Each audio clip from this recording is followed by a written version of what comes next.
오늘 말씀의 제목인데요. 같이 한번 우리 읽어보고 오늘 말씀 시작하도록 할까요? 같이 함께 읽겠습니다. 시작. 일터를 통한 이웃사랑의 표현, 능숙함. 네. 우리 지난주부터 일터와 신앙에 대해서 말씀을 나누고 있습니다. 사실 우리가 몇 주 전부터 계속해서 전도서 말씀을 통해서 우리가 시간에 대해서 우리가 또 그 다음에 이제 언어에 대해서 다루었고, 이제 오늘 이 일터에 대해서 두 번째로 다루는 시간이 이제 오늘입니다. 아마 계속해서 우리 뭔가 신앙의 실천적인 삶에 대해서 하나님께서 우리 청년들에게 좀 새로운 도전과 변화를 받기를 원하시는 것 같아요. 그런 말씀의 주제들을 계속 다루면서 오늘 두 번째가 일터를 통한 이웃사랑의 표현, 능숙함이라고 하는 주제를 가지고 말씀을 나누겠습니다. 지난주에는 그 첫 번째로 다루었던 주제가 뭐냐면 일의 의미와 크리스천의 직업 선택이라고 하는 주제였습니다. 그래서 이제 마지막에 이야기를 하면서 직업이라고 하는 것이 무엇인가, 직업을 뜻하는 vocation이라고 하는 영어는 라틴어의 보카레라고 하는 단어에서 유래를 됐는데, 그 보카레라고 하는 그 뜻이 신의 부르심, 즉 하나님의 부르심이라고 하는 의미를 가지고 있기 때문에 우리가 직업을 가지고 무언가를 한다는 것은 우리의 어떤 자아실현의 욕구나 성취를 위한 것이 아니라 우리가 하나님의 뜻을 이루기 위한 수단이어야 된다. 이런 내용들을 여러분과 나누었습니다. 여러분 다 기억나시죠? 기억나시죠? 네. 그러면서 특별히 우리가 로마서 14장 7절 8절 나누면서 우리가 살아도 주를 위하여 살고 죽어도 주를 위하여 죽는다라고 하는 내용을 다루면서 우리 직업의 선택이 결국 하나님의 뜻에 맞추어서 선택을 해야 된다. 그 하나님의 뜻이 무엇인가? 바로 이웃 사랑이다. 우리의 직업과 직장의 선택이 내 사랑, 나를 위한 사랑이 아니라 다른 사람들을 사랑하고 유익되게 하고 창세기 1장 말씀처럼 세상을 복되게 하는 그 기준이 된다면 그게 하나님께서 우리 가운데 주신 성직이요, 그 일을 하는 사람은 성직자다. 이런 말씀의 결론을 같이 나누게 되었죠. 기억 다 나시죠? 네. 자, 오늘은 그런 면에서 이어서 어떻게 하면 우리가 그 이웃사랑의 그 표현을 일터 속에서 어떻게 구체적으로 할 수 있는가라고 하는 내용을 좀 다루기를 원하는데요. 이거에 관련되어져서 일과 영성이라고 하는 책을 쓴 팀 켈러는 그의 책에서 이렇게 정의를 했습니다. 일은 이웃을 사랑하는 수단이다, 이렇게 이야기했어요. 일은 이웃을 사랑하는 수단이다. 그러니까 우리의 직업이 나를 위한 것이 아니라 다른 누군가를 풍요롭게 하고 복되게 하는 것이라면 우리의 일은 다른 누군가를 사랑하는 수단이 된다는 거죠. 그래서 어떻게 구체적으로 사랑하는 수단이 될 것인가, 오늘 첫 번째 나누고 싶은 것이 바로 능숙함입니다. 한번 여러분 따라해 보시겠습니까? 능숙함. 네, 능숙함. 세상에서는 그 능숙함을, 탁월함을 누구를 위해 준비하고 갖추죠? 자기 자신의 성공과 성취를 위해서 증명하고자, 자기 자신 누구인지를 세상에 드러내고 싶어서, 인정받고 싶어서 탁월함과 능숙함을 추구합니다.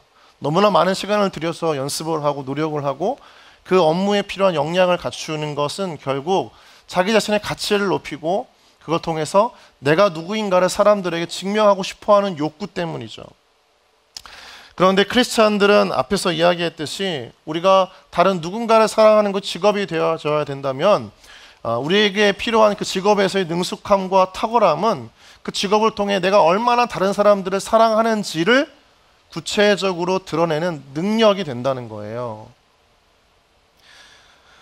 그래서 그 목적을 이루기 위해서 우리가 할 수 있는 최고의 표현, 다른 사람을 사랑한다, 세상을 이롭게 하고 싶다라고 할 때 그 마음의 그 가장 큰 표현이 바로 이 능숙함, 맡겨진 일에 대한 탁월함이라고 할 수 있습니다.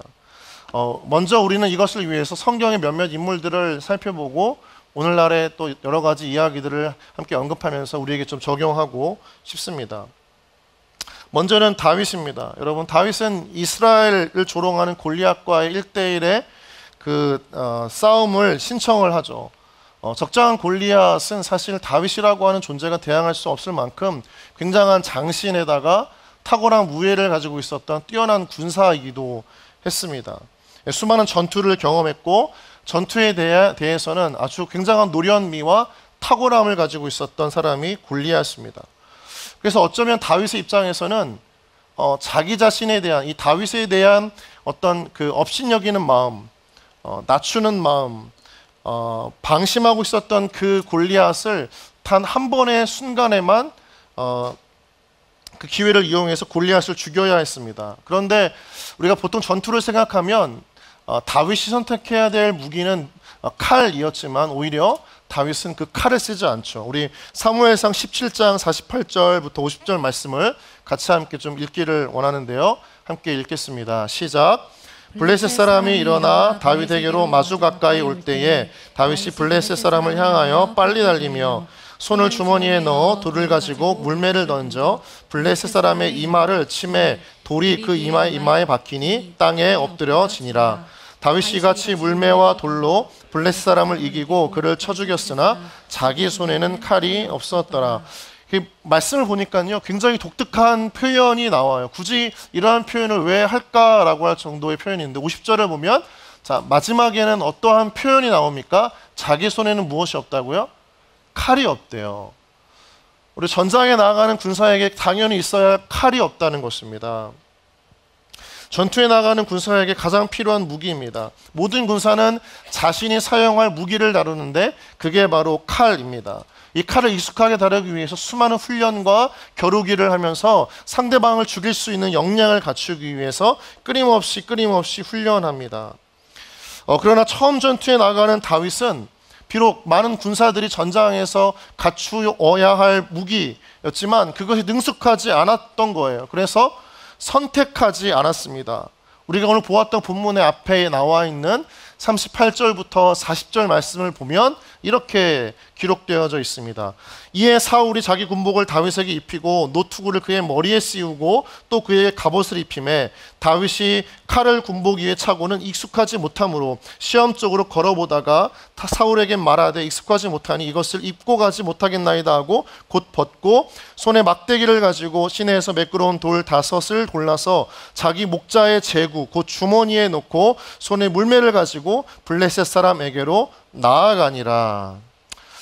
사울은 나가 싸우고자 했던 그 다윗에게 가장 최고의 무기를 주고 싶어 했습니다. 방어하는 무기와 또 공격하는 무기이겠죠. 방어하는 무기에는 자기 군복이었습니다. 그리고 투구였습니다. 여러분, 일반 병사는 당시의 싸움에서 투구를 쓰지 않아요. 그만한 재료가 없었고 그만한 가치가 없었기 때문입니다.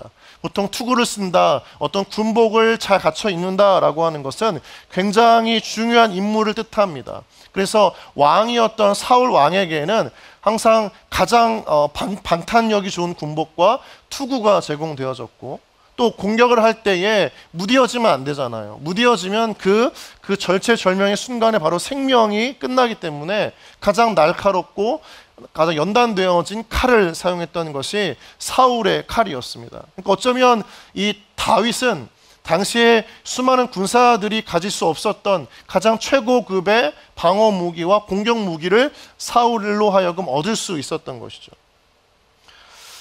그런데 오늘 본문을 보면 다윗은 그것을 거절하죠. 이유는 단 한 가지입니다. 왜죠? 익숙하지 않았기 때문입니다. 능숙하지 않았고 서툴렀기 때문입니다. 그래서 오늘 본문에 나와 있는 이 39절에 익숙하지 못함으로 라고 하는 이 본문을 현대인의 성경 번역으로 보면 이렇게 번역을 했습니다. 거추장스러워서 도저히 활동할 수가 없었다. 비록 전장이었고 누군가에게는 최고의 무기였지만 자신에게는 능숙하지 않았던 그 무기를 선택하지 않고 오히려 자신이 너무나 익숙했던 무기였던 물맷돌을 사용했던 것입니다. 여러분, 결과가 어떻게 됐습니까? 다윗은 골리앗을 단 일격에 그 자리에서 직살했습니다. 여러분, 익숙한 이 상황을 우리가 보면 다윗은 누구에게나 좋을 수 있는 무기가 아니라 자신에게 맞는 그 무기를 선택했고 또 그 무기에 대한 탁월함, 능숙함을 가지고 있었기 때문에 이 전장에서 승리할 수 있었다라고 하는 것이죠. 여러분, 이 상황을 통해서 다윗은 단지 전투에 승리하는 게 아니라 이 골리앗과의 싸움에서 이기고 난 후에 전쟁의 분위기가, 전쟁의 어떤 승계가 완전히 뒤바뀌어지는 판가름의 역할을 합니다. 그리고 나아가서는 더 크게 보면 이 단 한 번의 전투로 인해서 다윗은 이스라엘 수많은 군사들의 생명을 살리는 그러한 결과를 맞이하게 되었던 거죠. 자신에게 익숙한 것이 얼마나, 능숙한 것이 얼마나 수많은 사람들을 살릴 수 있느냐가 이 다윗의 골리앗과의 전투 속에서 보여주고 있는 중요한 사례가 되는 것입니다. 우리가 또 다음으로 나눌 것은 요셉입니다. 요셉. 우리가 요셉을 보면 그 요셉은 보디발의 아내를 강간하려 했다는 그 모함을 뒤집어쓰고 감옥에 갇힙니다. 당시에 요셉이 있던 애굽의 왕 바로는 어느 날 굉장히 괴로웠던 꿈을 꾸게 되는데, 그게 바로 7년의 풍년과 7년의 흉년이 찾아오는 꿈이었습니다. 처음에 바로는 모든 그 나라의 술객들, 박수들, 즉 점장이들, 탁월한 천문학자들을 불러서 이 꿈의 해몽을 요청하지만 누구도 시원스럽게 해몽하지 못했고, 결국 이것이 요셉에게까지 기회로 다가와서 요셉은 바로에게 나아가서 그 꿈을 정확하게 해몽하게 됩니다. 그러면서 이 7년의 풍년과 7년의 흉년을 지혜롭게 대처할 수 있는 대안까지 이 바로 왕에게 제시를 하게 되죠. 책을 읽다 보니까 어떤 목사님이요, 이 사건을, 이러한 어떤 기획과 대안을 이렇게 표현했습니다. 7풍 7흉 대비 서바이벌 프로젝트다. 그러니까 어쩌면 그 회사에 다니는 한 사원의 입장에서는 그 기업이 닥친 어떤 절체절명의 생존의 순간에 기업을 살릴 수 있는 프로젝트를 제안했던 거죠. 기획안이었다라고 이야기를 하는 거죠. 이 국가적인 재앙 앞에 요셉은 아주 탁월한 위기 대응 능력을 가지고 국가가 처한 어려움을 이겨내게 됩니다. 우리 그러함을 통해서 어떤 결과를 얻었는지 창세기 41장 54절부터 57절 말씀을 같이 함께 좀 읽어보도록 하겠습니다. 우리 함께 읽겠습니다. 시작. 요셉의 말과 같이 7해 흉년이 들기 시작하매 각국에는 기근이 있으나 애굽 온 땅에는 먹을 것이 있더니 애굽 온 땅이 굶주림에 백성이 바로에게 부르짖어 양식을 구하는지라. 바로가 애굽 모든 백성에게 이르되 요셉에게 가서 그가 너희에게 이르는 대로 하라 하니라. 온 지면에 기근이 있음에 요셉이 모든 창고를 열고 애굽 백성에게 팔세. 애굽 땅에 기근이 심하며 각국 백성도 양식을 사려고 애굽으로 들어와 요셉에게 이르렀으니 기근이 온 세상에 심함이었더라. 아멘. 어쩌면 수많은 사람들이 죽을 수밖에 없는 어떤 인간의 노력도 막을 수 없는 국가적인 재앙, 천재지변과 같은 이 흉년 앞에 요셉이라고 하는 아주 탁월한 정치 지도자를 통해 국가적인 재앙을 이겨내고 그것을 넘어서서 애굽만이 아니라 애굽 주변에 있던 수많은 생명을 살렸던 것은 요셉이라고 하는 그 단 한 사람이 가지고 있었던 국정 운영에 대한, 또 위기를 대응하는 정치력에 대한, 실무적인 어떤 그런 능력에 대한 탁월함이었던 것입니다. 그러니까 한 사람의 탁월함이 얼마나 수많은 생명을 살릴 수 있는가, 공동체를 보호하고 조직을 보호하고 또 더 나아가서는 사람들을 살리는 역할까지 할 수 있는가를 단적으로 보여주는 것이 바로 이 다윗과 요셉의 사례인 것이죠. 그만큼 우리에게 탁월함이라고 하는 것은, 능숙함이라고 하는 것은 굉장히 중요하다는 것입니다. 단지 우리의 어떤 자아 실현과 우리의 어떤 가치를 증명하는 것으로 끝나지 않고 더 숭고한 목적을 이룰 수 있는 것이 우리의 탁월함이라고 하는 거죠. 이렇게 자신의 직업과 일을 통해서만 이웃을 사랑하는 방법으로 자신의 그 맡은 일에 대한 능숙함을 나타내는 것은 성경에만 있지 않아요. 1989년 2월 24일 뉴질랜드로 가는 유나이티드 에어라인 항공기가 하와이 호놀룰루 공항을 떠납니다. 약 6,700m 상공에 이르렀을 때 갑자기 허물칸 앞문이 뻥 뚫리면서 뜯겨나가면서 우리 사진에 보는 것처럼 항공기의 옆구리가 완전히 뜯어지고 커다란 구멍이 납니다. 순식간에 벌어진 일이라 대비할 수 없었던 승객 9명이 저 구멍으로 빨려 들어가서 바로 그 자리에서 목숨을 잃었고, 이때 상황을 파악한 기장이었던 데이비드 크로니는 비상 착륙을 위해서 160km 떨어진 하와이로 다시 기술을 돌리게 됩니다.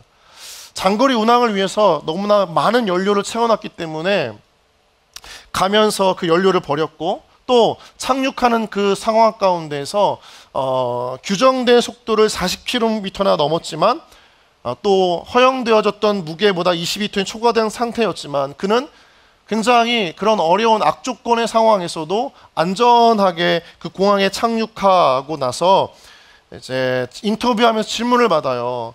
이런 어려움이 닥쳤을 때 당신이에게 들었던 가장 첫 번째 생각은 무엇이었냐라고 하는 그 인터뷰의 질문에 이 데이비드 크로닝 기장은 다음과 같은 이야기를 합니다.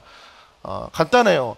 승객들을 위해 잠깐 기도한 후 곧바로 제 본연의 임무로 돌아왔습니다. 위기와 어려움의 상황 가운데 기도를 할 수 있지만 이 데이비드 크로닝이라고 하는 기장에게 주어진 책무는 무엇이었냐면 승객들을 안전하게 공항에 착륙시키는 것이었습니다. 그래서 그는 이 비행대를 놓고 끝까지 기도하는 것보다 잠깐 기도한 후에 자기 자신의 본연의 업무, 내가 해야 할 일로 돌아와서 그 조종 기술을 발휘해서 많은 승객들을 안전하게 착륙시켰던 것이죠. 여러분, 기장이었던 크로닌이라고 하는 이 사람들에게 승객들한테 꼭 필요한 대단한 은사, 즉 오랜 경험과 뛰어난 판단력을 갖추고 있었던 거예요. 승객들은 이 재난의 상황 가운데 크로닌에게 뭔가 금식 기도를 하거나 찬양을 하거나 예배를 하도록, 또는 그가 얼마나 신앙생활을 열심히 하는지 듣고 싶었던 것이 아니라 이 크로닌으로 하여금 결정적으로 얼마나 타격을 심하게 입은 이 비행기를 안전하게 착륙시킬 수 있는 능력이 있는가, 그것이 단 하나 요구되어졌던 상황이었던 거죠. 여러분, 우리가 이 땅의 삶을 살아가면서 우리가 직장인으로 또 직업을 가진 어떤 근무자로 다양한 환경 가운데 있을 때 우리에게 신앙도 필요하죠. 그러나 더 중요한 것은 무엇입니까? 이 세상에서 우리가 하나님의 사람으로서 부끄럽지 않게 세상을 이롭게 할 수 있는 복된 존재로서 은혜의 통로로서 그만큼 역량을 갖추고 있느냐, 그만큼 능숙한가, 그만큼 탁월한가, 그것이 얼마나 중요한 것인가를 깨닫고 끊임없이 노력하는가, 이것이 일터의 삶을 살아가는 그리스도인들에게 하나님께서 요청하시는 중요한 태도라는 것입니다. 은혜라고 하는 것은 우리의 힘으로 할 수 없는, 즉 구원의 문제를 하나님께서 해결하셨기 때문에 우리가 은혜를 늘 구하고 다니지만, 사실 그 은혜의 수에 숨어서 우리가 해야 할 일을 하지 않는다면, 우리가 갖추어야 할 능숙함과 탁월함을 갖추지 않는다면 사실은 일터에서 우리는 하나님의 사람으로서 부끄러운 삶을 살아가고 있을 수 있다는 것이죠. 가장 중요한 것은 직장에서 기도 생활 열심히 하고 근무 시간에 말씀을 보고 또 어떤 쉬는 시간에 잠을 자거나 또 내가 하고 싶은 일을 하는 것보다 더 중요한 것은 내가 있는 그 근무하는 그 시간과 장소에서 내가 할 수 있는 가장 최선의 방법과 노력으로 나에게 맡겨진 그 일을 탁월하고 능숙하게 해나가는 것이 하나님께서 가장 원하시는 일이라는 것입니다. 우리 청년부에는 많은 여러 가지 다양한 직업을 가진 청년들이 있습니다. 그들의 일터의 업무에서의 탁월함과 능숙함이 어쩌면 그가 속한 직장과 또 주위의 사람들, 어쩌면 고객이 되는 또는 상대가 되어지는 수많은 사람들을 사랑하고 섬기는 아주 중요한 수단이 될 수 있고 표현이 될 수 있다는 거예요. 사회복지사는 그 전문적인 지식과 역량이 있어야 복지 사각지대에 있는 수많은 사람들을 돕고 그들의 더 나은 삶을 도와줄 수 있습니다. 선박항해사에게 탁월한 항해 기술과 운용할 수 있는 능력이 없다면 그는 오히려 위험에 빠뜨리는 사람이 될 것입니다.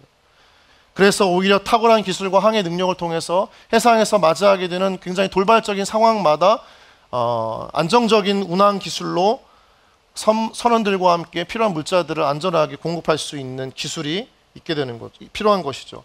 해군과 해경은 어떨까요? 해군과 해경에서 복무하는 형제들, 그들이 만약에 그들의 삶의 일터에서 근무 태만이거나 무기력하게 보내고 나라를 지키는 것에 대해서, 맡은 바 바다를 지키는 것에 대해서 큰 관심이 없다면 아마 어쩌면 그의 직업 자체는 수많은 사람들을 위험에 빠뜨리는 잘못된 직업이 될 수 있다는 거죠. 그러나 반대로 정말 투철한 안보의식과 희생정신을 가지고 열심을 다해서 자신의 맡은 직무를 감당한다면 그는 사람을 살리는 직업이 되는 것입니다. 또 사모중공업에 다니는 형제들이 많이 있죠. 또 그 관련 회사에 일하는 형제들도 참 많이 있습니다. 그 청년들은 자신에게 맡겨진 업무의 탁월함은 곧 자원개발과 원유 또는 LNG 또 LPG라고 하는 이 연료를 운반하는 연료 운반선, 또 일상생활에 필요한 수많은 물품들을 나르는 컨테이너선을 개발하고 건조하는데 자신들의 역량을 끊임없이 발휘하고 능숙하게 하는 것입니다. 그걸 통해서 나라와 지역과 수많은 사람들에게 필요한 것들을 공급하는 유익된 일들을 원활하게 할 수 있기 때문인 것이죠. 초중고 교사나 특수장애 교사 또는 학원의 강사들은 어떻죠? 그들에게 필요한, 그들이 가지고 있는 탁월한 교육 역량은 이제 막 자라기 시작하는 아이들에게 인생을 조금 더 멀리 보게 하고 준비하게 하고 또 그 인생의 시절 가운데에서 자신 안에 있는 가능성을 발견하게 해주는 아주 놀라운 은사가 되는 것입니다. 그것만이 아니라 상담이나 심리치료를 하고 있는 형제들, 자매들, 이들의 일을 통해서 그들의 탁월한 역량은 상처받은 영혼들을 어루만지고 자기 정체성을 건강하게 회복하면서 다시 삶을 힘있게 살아갈 수 있는 중요한 멘토가 되어지는 것이죠. 그만큼 우리가 하는 일은 다른 영혼, 다른 사람들, 더 나아가서는 국가와 민족에 굉장히 중요한 의미를 던지는 일이라는 것이죠. 단지 나를 증명하고 내 자신의 가치를 드러내고 싶어하는 것으로 끝나지 않고 더 숭고한 목적을 이룰 수 있다는 거예요. 직업만이 아니죠. 여러분, 교회에서의 사역은 어떻죠? 교회 사역. 교회 사역에서도 능숙함과 탁월함이 너무나 중요합니다. 공동체와 영혼을 향한 사랑의 표현이 되기 때문이죠. 여러분이 예배를 위해 들어오기 전부터 이미 기도팀은 몇 시간 전부터 여러분들을 위해서 예배를 위해서 기도하고 있고요. 새가족팀은 저 앞에서 여러분들을 맞이할 준비를 하고 있고요. 미디어팀은 자막과 여러 가지 영상과 필요한 것들을 준비하고 있습니다. 찬양팀은 여러분들이 오기 몇 시간 전부터 찬양을 연습하면서 여러분들에게 은혜를 끼치려고 하고 있고요. 또 임원들, 셀즈기들, 많은 사람들이 우리 청년부 지체들의 한 명 한 명의 영혼을 위해서 준비하고 또 기다리면서 여러분들을 맞이하고 있죠. 근데 만약에 그런 형제들이, 그런 스태프들이 자신의 직무에, 자신의 역할에 태만한다면, 기도해야 하지만 기도하지 않고 환영하고 맞이해야 하지만 다른 사람들과 대화를 하고 있거나 찬양을 원활하게 은혜롭게 준비해야 되지만 너무나 많은 실수와 어려움 가운데 있다면, 또 미디어팀의 실수가 반복된다면 많은 예배자들에게 불편한 마음을 끼치게 되겠죠. 말씀에 집중하지 못하고 하나님 주시는 은혜의 통로가 됨을 경험하지 못하고 오히려 불편한 마음과 어수선한 생각을 가지고 예배가 끝나고 나서 돌아갈 뿐이 되는 거죠. 교회 사역에서도 그러한 다양한 팀과 사역 속에서도 얼마든지 우리 안에 그 긍휼함, 능숙함과 탁월함을 통해서 공동체를 세워가고 예배 가운데 나오는 청년들을 정말 하나님께로 인도할 수 있는 통로가 되는 것, 그것은 바로 능숙함과 탁월함이라고 하는 것입니다. 사람을 살리고 세우는 것이 우리의 직장과 또 사역을 통해서 하나님을 드러내는 고귀한 부르심의 한 가지입니다. 그리고 그것을 통해서 우리는 끊임없이 사람을 살리고 세우는 그 사랑의 표현을 하나님은 우리의 능숙함과 탁월함을 통해서 이루시기를 원하시는 것이죠. 여러분 삶 가운데 여러분이 끊임없이 투자하고 노력하고 뭔가 애쓰는 시절입니다. 그런데 그 시절을 단지 나의 가치와 내 성공과 성취를 위해서만 투자한다면 어쩌면 우리는 그리스도인이라고 이야기할 수 없는 우리 맹목적인 나 자신을 추구하는 우상의 삶을 살고 있는 것과 동일할 수 있어요. 사랑하는 청년 여러분, 여러분 삶 가운데 여러분의 인생의 수많은 노력과 열심과 또 훈련과 또 다듬어지는 과정을 통해서 여러분의 가치를 높이는 것에 끝나지 않고 여러분이 추구하고 얻게 되어지는 그 능숙함과 탁월함을 통해 공동체를 살리고 사람들을 유익하게 하고 풍성케 하는 이 숭고하고 고귀한 하나님의 목적을 이루는 여러분 되어지기를 주님의 이름으로 축원합니다. 여러분의 직장과 직업은 단순히 여러분의 밥벌이가 아니라는 거예요. 여러분이 그렇게 그 능숙함과 탁월함을 여러분이 부르신 그 일자리에서 추구하게 되어질 때 하나님은 여러분을 통해서 여러분이 상상할 수 없는 수많은 놀라운 기적들을 사람들에게, 공동체에 펼쳐 나가시는 그 하나님이 되시님을 여러분 믿으시기 바랍니다. 말씀을 맺으면서 영혼을 사랑하는 방법은 멀리 있지 않아요. 헌금을 많이 내거나 또는 단기 선교를 가거나 의료 선교를 가는 것에서 그치지 않습니다. 영혼을 사랑하는 방법은 아주 가깝고 아주 단순해요. 지금 여러분이 맡고 있는 그 일과 업무를 하나님 안에서 최선을 다해서 신실하게 감당하면서 능숙함과 탁월함으로 준비된 일터 그리스도인이 되는 것입니다. 그것을 통해서 하나님은 영혼을 풍요롭게 하고 인간을 회복시키는 그 하나님의 일들을 분명하게 이루어 나가신다라고 하는 것이죠. 예수님을 보면 예수님의 능숙함과 탁월함은 모두가 다 사람을 살리고 영혼을 회복시키는 사역이셨어요. 병고침에 탁월하셨고요. 사마리아 여인과의 대화 속에서는 마음을 만지시는 그 커뮤니케이션 가운데 탁월함을 보여주셨습니다. 또 더불어서 하나님 나라를 모르는 자들에게는 복음을 설명할 때 아주 탁월한 방법과 비유를 통해서 복음을 설명하셨고, 제자들을 가르치심에 있어서는 비교할 수 없는 탁월한 교육자이셨습니다. 그런데 예수님의 이 모든 탁월함과 능숙함은 자기 자신을 드러냄이 아니라 오히려 예수님께서 사랑하시고 구원하시기를 원하셨던 이 땅의 수많은 사람들을, 영혼들을, 또 이 세상을 살리기 위한 하나님의 사랑의 표현이었다는 거예요. 사랑하는 성도 여러분, 우리 청년 여러분, 성공과 성취를 위해, 여러분의 가치를 이 세상에 드러내기를 위해 지금도 열심히 노력하고 있습니까? 이제 그것을 그만 멈추고 여러분을 통해 더 고귀한 목적과 영혼을 향한 사랑을 흘려보내기를 원하시는 하나님을 위해서 여러분의 인생을 더 능숙하게, 탁월하게, 여러분 일터와 그 직업에 있는 그 직장 속에서 끊임없이 갖추어 나아가는 일터 그리스도인 되어지기를 주님의 이름으로 축원합니다. 하나님께서 여러분 가운데 그러한 은혜를 주실 거예요. 여러분이 그렇게 살기를 원한다면 그러한 하나님의 뜻을 따라서 영혼 사랑의 마음으로 여러분이 스스로의 인생을 능숙하고 탁월한 직장인으로 구비되어지기를 원한다면 하나님께서 기름 부어주실 줄 믿습니다. 그 은혜가 여러분 가운데 있기를 주님의 이름으로 축원합니다.